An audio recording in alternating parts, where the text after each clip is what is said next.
Today we're going to look at how to paint mountain wildflowers using some really vibrant colors, but they're set against some neutral colors, and how we can push the background back and even create some great atmosphere. So let's jump into it. Okay, well, I start with a black background, and I do this because I want the pinks of those flowers to really stand out. And I want to see how, black is kind of a pure background. It doesn't have a leaning one way or the other. And so every color that you put on it is vibrant and distinct. And I like to allow a little bit of that black sometimes to show through. But you can see I've put on the main base color for those flowers. And I've also started adding some of the vegetation, the leaves and the greenery that's mixed in with the flowers. And I'm starting with the foreground. I'm putting in a fair amount of this detail first, and I'm going to now begin to, once I get to the place, I'm going to add some of the background behind it. But I want to get this foreground established, right? I want to get this looking the way it is. Now I'm putting on some water right on top of that with my brush so that I can kind of see where I want to go. You'll see that water is going to dry, but I'm going to start putting in the layer of rocks behind these wildflowers. And the rocks are mostly gray. And we're starting to move away from the real vibrant colors that are in the foreground, and we're going to start getting the rocks that are gray and then some of the grasses behind and different things that are going to be a little bit more subdued. Even though we'll carry on with some of the flowers in the background, we're going to make it so that they are just adding to it, but they're not really drawing the attention away.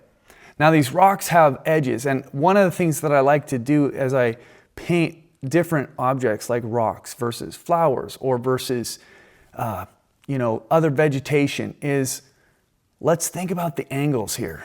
What makes sense for these rocks? I like to use flat, harder, kind of distinct graphic edges with rocks, whereas more organic things like flowers or vegetations, they'll have less of a rigid structure to them.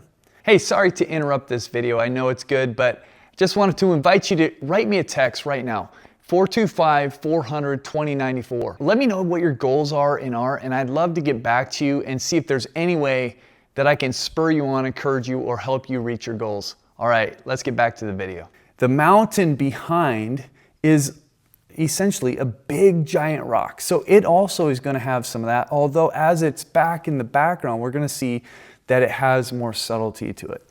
So I'm putting in a light gray with the white, almost a pure white. At times it will be absolutely pure up in the sky, but we're creating these little areas of snow and the drifts of snow that come down versus the rock face of the mountains.